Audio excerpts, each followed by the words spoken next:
Hello to all of our listeners. Today's topic is sports and recreation and how much it affects our teenagers. Our objective is to raise awareness about how this activity may affect the youngsters in our society and how schools should be involved. The main issue we indulge ourselves into is whether schools offer enough sports as to achieve a better quality of life, and also if it was enough in order to create a habit that could be maintained throughout their adult lives.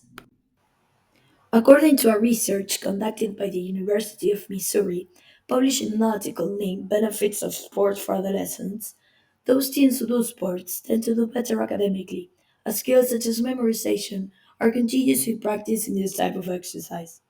Of course, the article also talks about the health benefits themselves. Nonetheless, these are quite obvious, so we will instead focus on the mental health aspect of sports. Self esteem is vastly improved by being able to play a sport well, even more so if it's a team sport, as a sense of belonging is nurtured by those companions that we have in the sport. However, teens learn much more than emotions when playing a sport. They also learn how to live in a social environment and adapt to it. As Mr. Sue Virgin states in her article about teen sports, win or lose, young athletes can score life skills. We can thus conclude that sports do help boost one's health. But is it actually like this for everyone? As we wanted to make sure, we interviewed some students from our school. We made sure to have a sample as diverse as possible so that the answers could stand for a larger amount of people and hopefully reflect reality.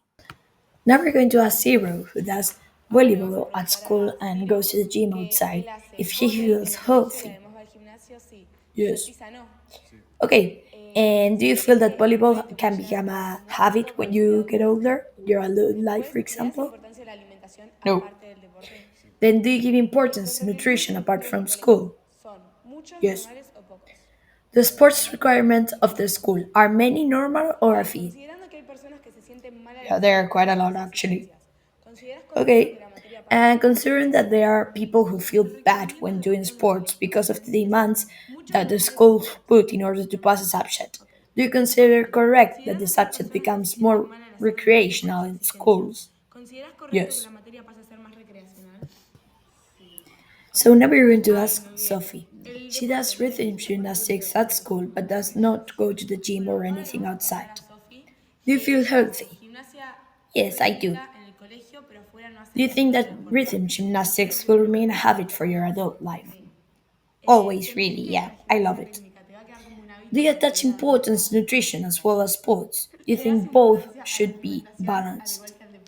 Yeah, I know it's important to complement it, so I do try to implement nutrition in my everyday life. Did you get the chance to choose the sports you do at your college? Well, no, actually. Most people do, but I couldn't because I didn't go to that class. So our next interview is with Camila Cipolla and Brenda Valente. They both do sport in and out of school. Camila does volley and Brenda plays hockey. Do you both give importance to school sports or do you give more importance to your own club sports? Well, we both actually give importance to both, but I think club sports matters the most. Do you feel you're a healthy person? Yes. Yes, I think so. Are you going to give importance to nutrition apart from schools in your future? More or less, we try to eat the best we can, but we are young enough that we don't cook ourselves, so no, not enough, I think. Do you feel there's a lot of pressure in school sports? No, not at all. It's much calmer because it's not very specific. And between the two sports you play, do you feel pressure? Yes. How? How do you feel more pressure outside or inside of school? We actually feel more pressure outside of school, but I think schools does actually make us really pressured when playing because you have a grade depending on it.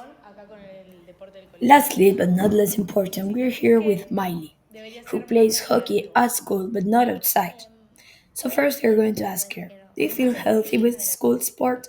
Do you think it's enough? Yes, I do. Do you feel that hockey can become a part of your future life? Yes, I do too. I think I'm actually going to enroll in a club because of school sports. Do you give importance to nutrition apart from sports? Yes. Do you feel pressured by school at doing sports? Do you think that you have to excel in them in order to pass your subjects? Yes, I do actually feel a lot of pressure, which sometimes makes me really nervous. But I think I can work it out. Like, I don't think it's too much. It's the same pressure I feel in math, for example. We can conclude from the surveys that even though it varies how they feel about playing or participating in sports at school, it is necessary. Nevertheless, there can always be a place for improvement. For instance, some have mentioned the feeling of being pressured when playing these sports, and though it's not general, it's something we should put our eyes on. That is why we have come up with possible solutions to ensure training and having fun at the same time can be possible, without, of course, forgetting that it is a school environment. Some solutions include having a wider range of sports available so that each student would be able to pick something they like or are good at and feel more motivated to attend physical education classes. However, it is quite hard to manage for schools, as they will need to have a great investment to do so, as well as find equipment for everything and teachers to teach the sports. Secondly, increasing sports played in teams, as well as trying to make those teams work for the long term, so that each team has a sense of belonging so that they don't feel segregated. However, it is dangerous to have such a strict groups, as they may not work well together, causing problems between them. Thirdly, schools could try dividing sports team based on their abilities instead of their school year, as each pupil would play against classmates with similar enough abilities as them, resulting in more exciting and fair games. However, older students who might get selected for lower level groups are likely to feel embarrassed and become an easier target for bullying. As for our choice for solution itself, we think that in order to make sports more pleasurable for all, schools could try to lower the pressure placed on students. For example, by making them recreational instead of a subject. Not graded according to one's ability, but instead focusing on the motivation, participation, and will to play in order to do so. The main issue could be pupils not taking classes seriously, but when they realize that they are going to fail a subject if they don't put effort on them, this will not be a problem anymore. This is our conclusion on this survey. We hope that schools take these type of things into account, as it is not only a place in order to learn, it's also a place in where students have to live in daily. So we hope that the atmosphere is as pleasurable as possible. Thank you.